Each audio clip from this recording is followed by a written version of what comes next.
For your listening enjoyment, John Lund as Johnny Dollar. Mr. Dollar, this is Wilbur Runyon. I planned to meet you at the Dallas airport, but by the time I had you paid... Oh, it's all right. Sorry you went to that trouble. I took a cab in. Are you at your office now? Yes. I'll be right over. I hope the Home Office didn't think I was foolish asking for your help in this matter, but... Oh, no, they didn't. Not after paying off 4 policies in one employee group in so short a time. Well, that's the way I figured it. Accidental deaths at the oil wells are one thing, but, well, murder puts a different light on it. Yeah, it usually does. I'll be there in 10 minutes.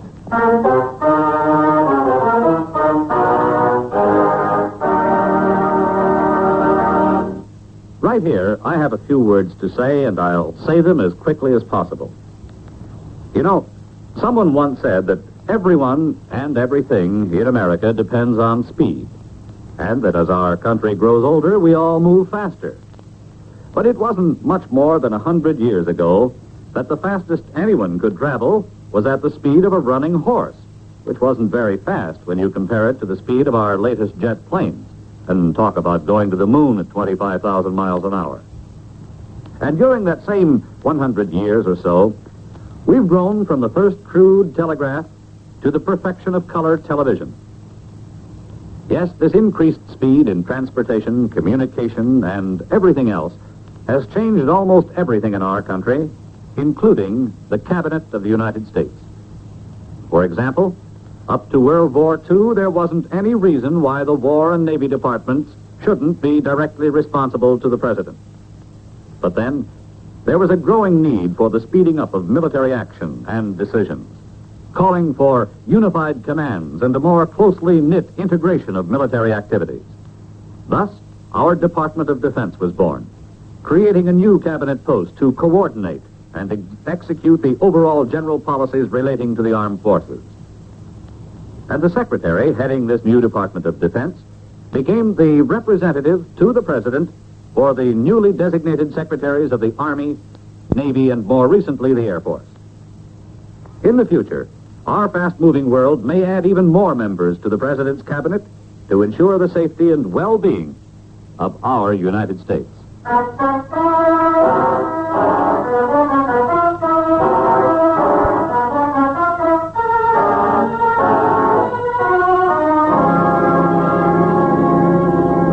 Expense account submitted by Special Investigator Johnny Dollar to Home Office, Employees Cooperative Group Insurance Company, Hartford, Connecticut.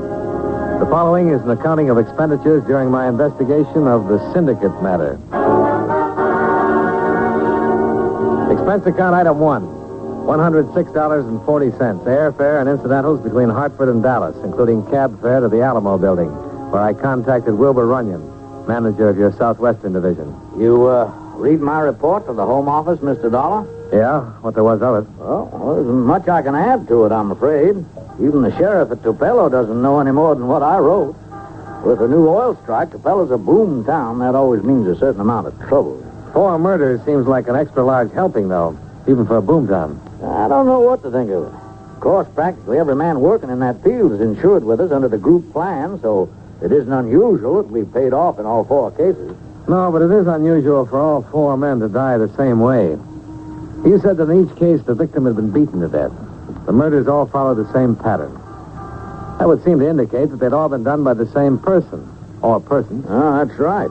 And collecting the insurance money might seem to be the answer if all the policies had been made out to the same beneficiary, but they weren't.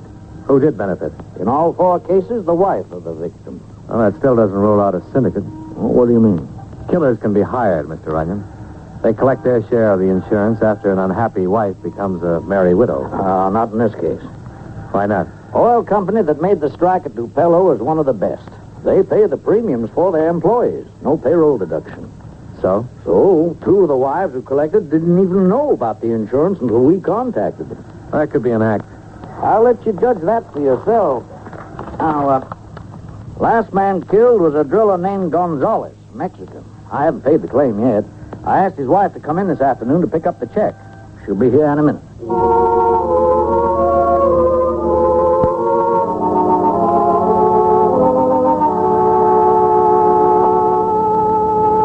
This money comes from the men who killed my husband?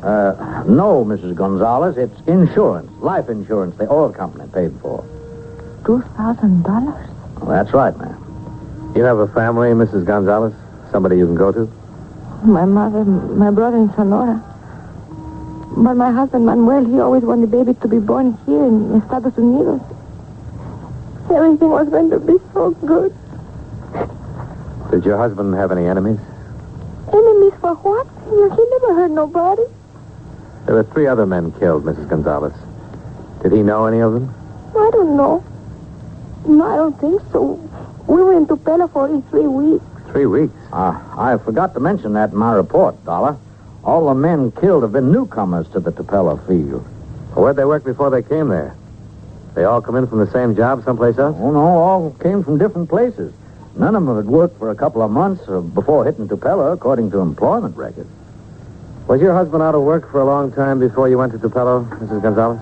See, senor, we have no money. He worry all the time. Did your husband drink or gamble? Oh, no, senor. He was a good man. He tried hard to work every day, even when he was hurt. Hurt? Where? How? Well, it was some accident at the well. You know anything about that, Runyon? No, but one of the other women mentioned the same thing. An accident the week before the killing. What did your husband say about his accident, Mrs. Gonzalez? Well, he tell me he fall, that's all. But he has marks all over. For 2 days he stay in bed. I tried to make him stay longer, but he cried. He say he must get up and go back to work. He say he's afraid he will lose the job. Well, not for an on-the-job injury, he wouldn't. Well, there isn't any record of an on-the-job injury, Dollar. He was afraid for something. He won't tell him, but he was afraid. How do I get to Tupelo? Trailways bus depot right across the street. But like I said, even the sheriff is stumped on this one. I'm not going to see the sheriff. I'm going to get myself a job in that oil field. Oh, I see. You want me to contact the company, make sure there's an opening? No, don't contact anybody.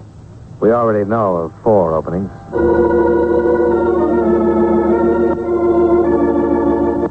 Expense account item 2, $5.20 for a used suit of dungarees and a pair of work shoes. Item 3, $6.12. Bus fare from Dallas to the Tupelo oil field.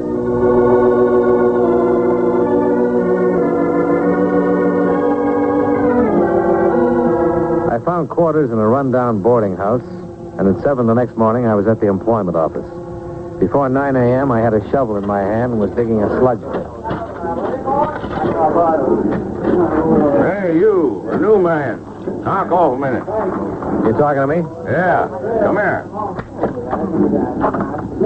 What's your name? Johnny Dollar? Well, I'm Bull Farrell, straw boss on this job. Hi. Smoke? No, thanks. New man comes on the job, I like to get to know him. Help him along if I can. Where'd you work last before you come here?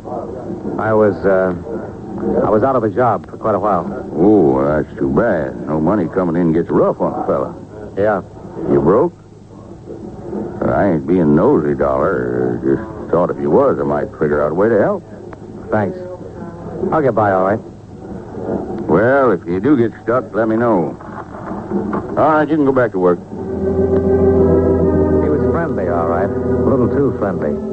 I was a stranger, but he wanted to help me out with money. And when I said I didn't need it, he didn't like it. It was too late to go back to him without making him wonder. I had to figure out a way to make him offer again. By lunchtime, I had it figured.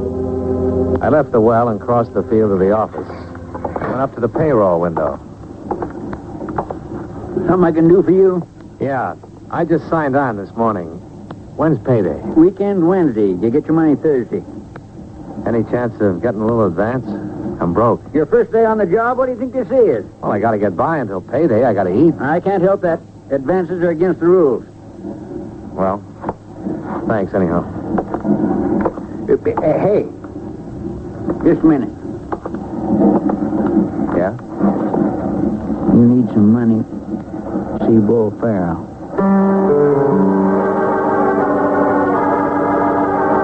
See Bull Farrell. All roads led back to the straw boss. And seeing him wasn't hard. He was leaning against the wall of the payroll shack when I came out. Hey, Dollar, wait up. Bracing the cashier for an advance, huh? I could have told you that wouldn't work. You're right, it didn't. Why didn't you come to me like I told you? All right. You want to lend me some money? Well, I wish I could, but I'm just a working stiff myself. Well, then why the offer? I thought I'd send you to Frankie Roebling, runs the tool department. Aunt or somebody died and left him a bundle. He likes to help guys along. Just like that, huh? Well, he'll expect a little something for his trouble, a little interest. After all, he's taking a chance. You're new on the job. You want to see him or don't you? Yeah, I want to see him. You said the tool shed? Don't bother him on the job.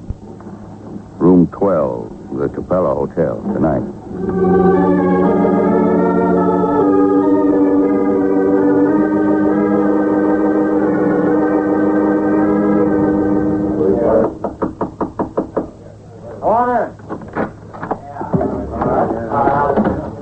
I'm looking for Frankie Roebling. I'm Roebling.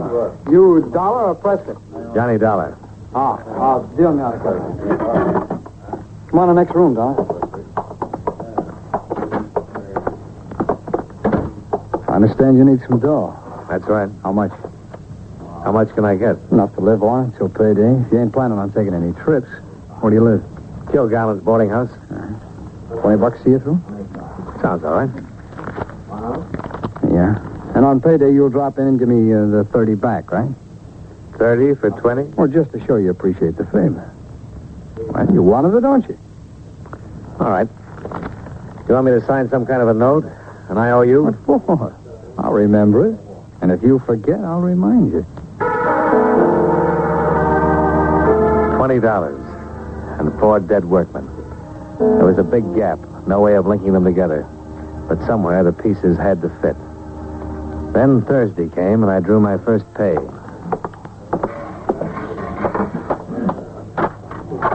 All right, Dollar. Get your dough all right? Huh? Oh, yeah, Bo. I got it. $32.80. Well, only 3 days. Frankie Roebling will be expecting to see you tonight. I know. He just asked me to remind you. Some of these roughnecks get absent-minded and makes it tough on everybody, especially themselves. Don't worry, Bo. I got a good memory. More than 50 men were in Roebling's room that night. All of them in work clothes, all of them giving him money, and none of them enjoying it. I waited until the last of them paid up and drifted out. Well, Dollar, I see you hanging back with the other boys are shelling out. I want to see you alone. Yeah, you know.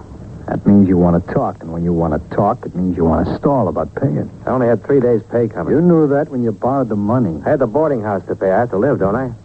Do you? All I'm asking for is more time. All right, Dollar. I'll give you more time next payday. Only then it'll be $40, not 30. Suppose I say I won't pay it. What do you do then, Roebling? Take me outside? You're thinking of getting hard, Dollar? No, Roebling. Just curious. Yeah. Big, too, ain't you? Big, hard guy. Next week, $40. I figure by next week you may soften up.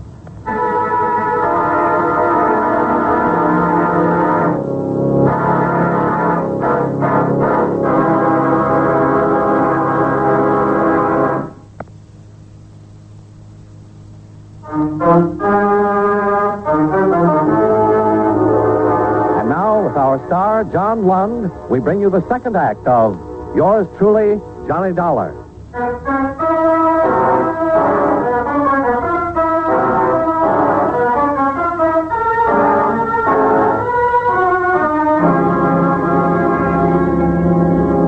I went into a couple of the honky-tonks along the main drag and tried to strike up conversations with men I'd seen in Roebling's room. But they shied away from the subject like skittish horses.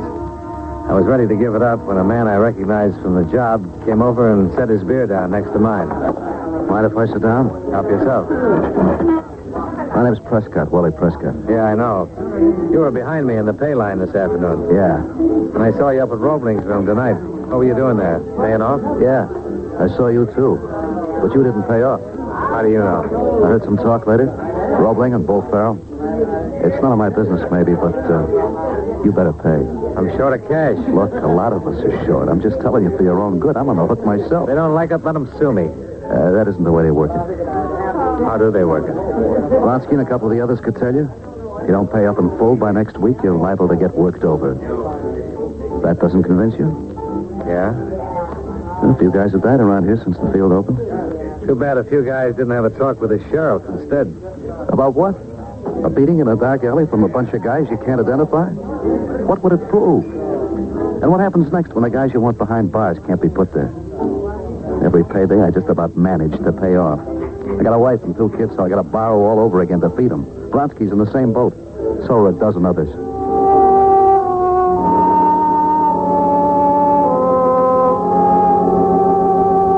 I wanted to walk and think about it. I left the main drag behind and started toward the boarding house, cutting across lots on the gravel walks between the trailers. Mister, Yeah? could you give me a hand? Where are you? Back here into the trailer. What's the matter? Oh, so this butane tank's clogged or something. My stove won't work. You got a flashlight? No, I'll see what I can do, though. Haven't you got a... Oh.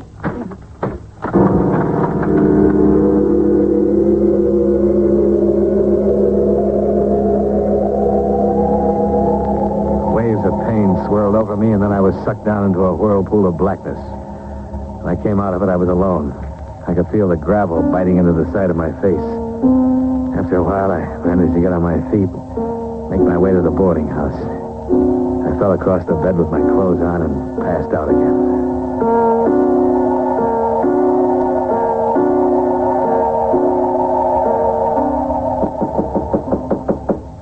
Oh. Come in. Well, what happened to you, Dollar? I had a little accident, Bo. Isn't that what usually happens? Rough town. I'd have known better than to get liquored up on pay night. I'd have known that's what happened when you didn't show for work this morning. Why don't you save it? We're alone. Oh, what are you talking about? You know what I'm talking about. You and Roebling had me worked over. I wouldn't go around saying foolish things I couldn't prove if I was you. Things could be worse, you know. You might have been hurt as bad as Prescott was. Prescott? Yeah. He got to talking through a bottle last night, and somebody resented it. He's over at the hospital. Ain't saying much today, though. Guess he's sobered up. Guy with 2 kids. Probably lose a whole week's work. Roebling likes him, though. He'll see him through. You better be back on the job tomorrow, though. You got obligations, too, you know. They're due next Thursday. Don't worry, Bo. I'll be paid off in full. Expense account item 4. $5 to Dr. Wayne Libet of Tupelo for patching up some of the damage done by Frankie Roebling's bill collectors. Item 5, 80 cents, round-trip bus fare to the county seat at Langham, where I laid the story on the line for Sheriff Arthur McMahon. How much of this can you prove, Dollar? Well, it's speculative. I could probably put a couple of deputies on it, and with luck, we might be able to hang a loan shark charge on Roebling. He'd get bail and scare all the witnesses out of town in 5 minutes. Sure he would. Besides, I want him for murders. I want him as bad as you do. Yeah, I know it. Everybody's been on my neck for this Tupelo mess. Letters from civic groups, companies, churches. They yell for action, but they forget about evidence. When they get in a position where they could testify personally, that's when they lose their tongues. Prescott can testify to the setup. Do you think he'll testify now? After what happened to him just because he gave you a warning? Can he point to one single man and line up and say he did it? No, neither can I. Wait a minute. Suppose you got him trying to kill somebody before they succeeded. What do you mean? I was jumped last night for failing to pay Roebling. Gonzalez and the others drew one beating that way before they were killed. Yeah, I see what you mean. Roebling expects me to kick him with $40 next Thursday night. Suppose I don't pay him again. You willing to be the clay pigeon on this? If you keep me tagged next Thursday night from the minute I leave that hotel. I'll be there. But if we stop them from killing you, we still wind up with an assault charge. They all know they've done murder before, though, Sheriff. When you take them in and split them in different cells, each one is going to be worrying about how much the others are talking. Somebody in that syndicate is going to get nervous. I went back to the job. For the first couple of days, my head throbbed and my sides ached until the beating finally wore off. Bull Farrell was at his post outside the payroll shack when Thursday came. I saw him speak to a couple of the men. With me, he didn't think it was necessary. When we knocked off for the day, I headed straight for the Tupelo Hotel in Roebling's room. Hello, Dollar. Hello, Roebling. Come up on business or just to talk again? I came up to tell you I couldn't pay you this week. Oh, it's too bad. I'm sorry to hear it. I had an accident. Had to pay a doctor bill. I borrowed $20 from you, and you'll get it next week. $20. That's bad business, Dollar, to lend money without interest. You gonna do something about it? A big guy like you? No, you're too big for me. Much too big. You know what I'm going to do? I got an idea. I'm going to make that 20 a gift, Dollar, from me to you. No strings. No strings at all. I left the hotel and hit the main drag as I had the week before. I started to sweat. If the sheriff and his deputies were around, I couldn't see them. I pretended to have quite a few drinks in a half a dozen bars before I headed for the boarding house. Once I got away from the center of town, the streets were like a cemetery.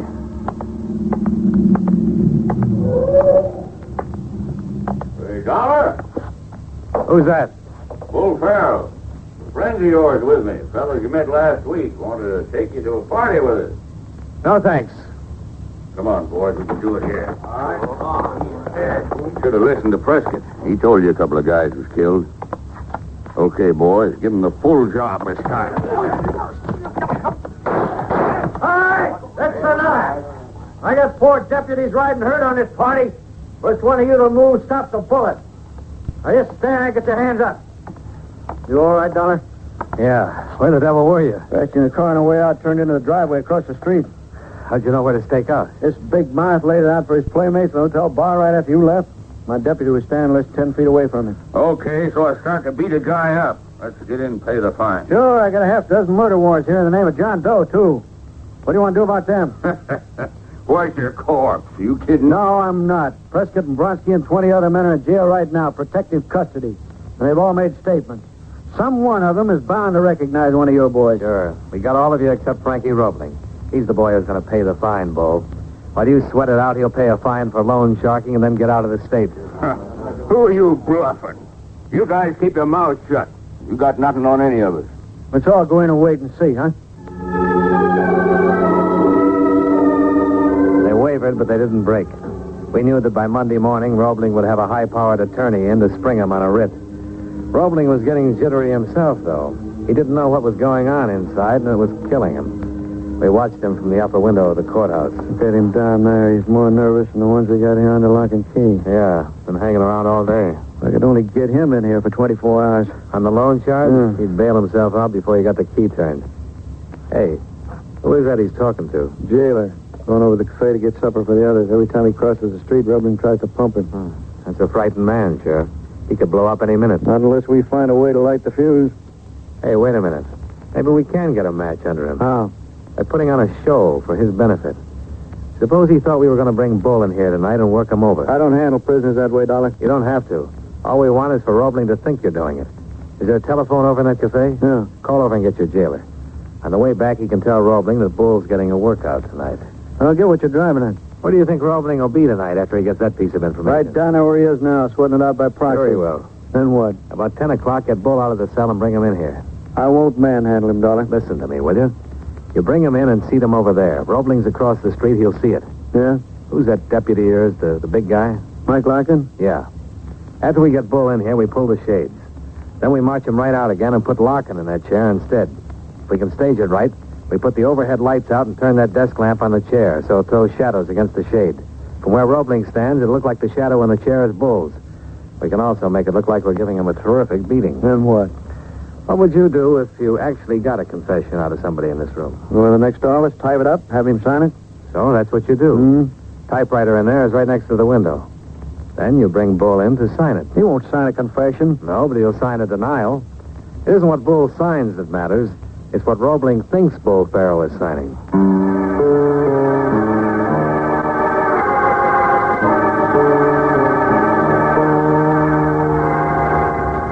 What's the idea? What are you pulling me in here for? Won't take a minute, Bull. Just want you to sign this. Sign what? What is it? You can read it. It's a statement you made when we brought you in, denying any connection with the murder. So what do I have to sign it for? Routine, Bull. All right. Give me a pen. Let me get back to sleep. Here. Use mine. Shake hands, friend. You've been a real big help. All right, Joe, take him back to cell. Yeah? Here's hoping, Dollar. Won't take long to know, Sheriff, if Roebling thinks it. McMahon. Yeah, Charlie? Good. No, I'll handle it myself. Let's go, Dollar. It worked? Yeah. Deputy I staked out at the cafe said Roebling bolted like a rabbit as soon as Bull took your fountain pen. We'll get him at the hotel.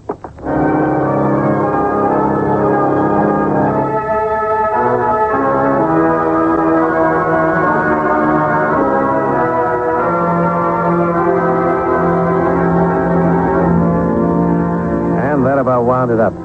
There were 6 of them altogether. Bull steered the suckers to Roebling for half his take and kept a staff of 3 muscle men to enforce the payouts. The girl who got me into that dark trailer park was the wife of one of the muscle boys. Expense account item 6, same as combined totals of items 1 and 3, $112.52. Transportation from Tupelo to Dallas and back to Hartford again. Incidentals and miscellaneous were covered by my earnings on the well job, proving that I live within my means. Expense account total, $236.04. Yours truly, Johnny Dollar.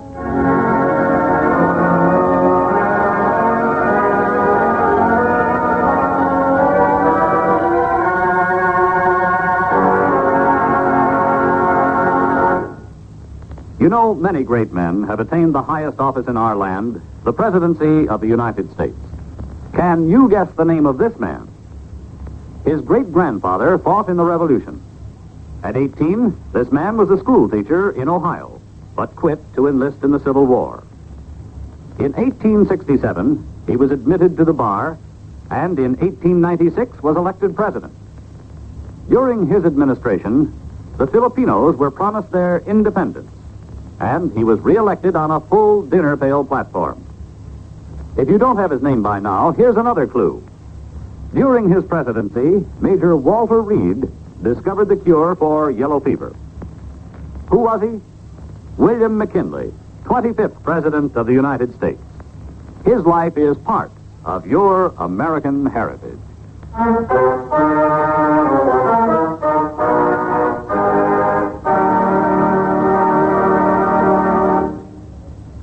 Yours truly, Johnny Dollar, stars John Lund in the title role and was written by Joel Murcott with music by Eddie Dunstetter.